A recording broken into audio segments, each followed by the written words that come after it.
completely valid in terms of Government of India Act 1935, Indian Independence Act 1947, as well as under the international law as such was total and irreversible.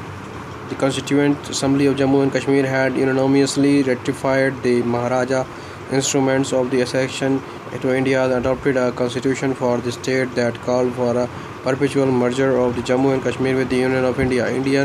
India's claimed that the Constituent Assembly was a representative one and that its views were those of the Kashmiri people at the time.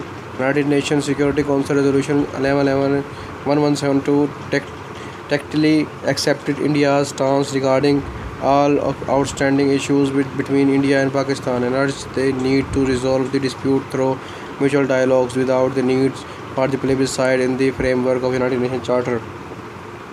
United Nations Security Council Resolution 47 cannot be implemented since Pakistan failed to withdraw its forces from Kashmir, which was the first step in to implementing the resolution. India is also the view that Resolution 47 is absolute since the geography and demographics of the region have permanently altered since its adoption. The resolution was passed by United Nations Security Council under Chapter 6 of the United Nations Charter and as such is no binding with no mandatory enforceabilities as opposed to resolution passed under Chapter 7. India does not accept the two-nation theory that formed the basis of Pakistan's claims and considered that Kashmir, despite being a Muslim-majority region, is in many ways an integral part of secular India.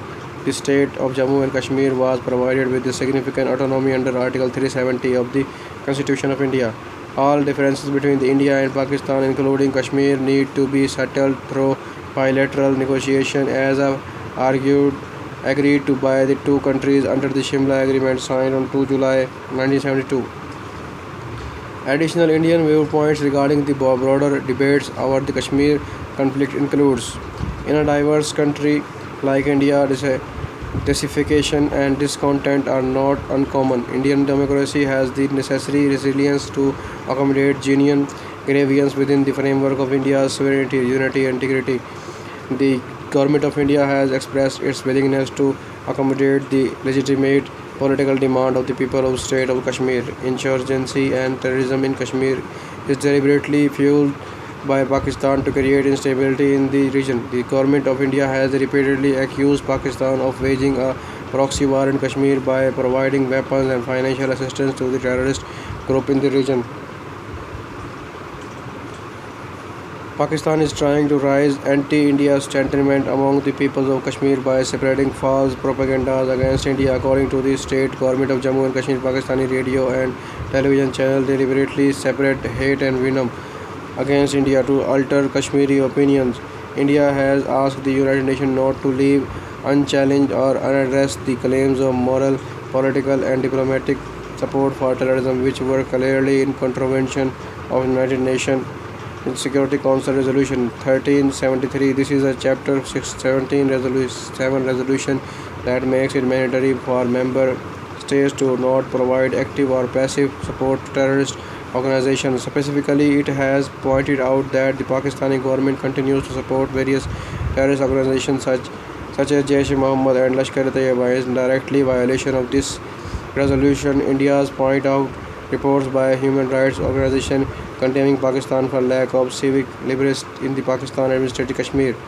According to the India, most regions of Pakistani Kashmir, especially northern areas, continue to suffer from lack of political recognition, economic development and basic fundamental rights.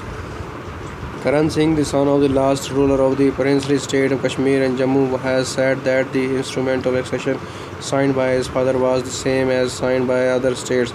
He opinion that the Kashmir was therefore a part of India and that is special status granted by Article 370 of the Kashmir was therefore Indian constitution stemmed from the fact that it had its own constitution.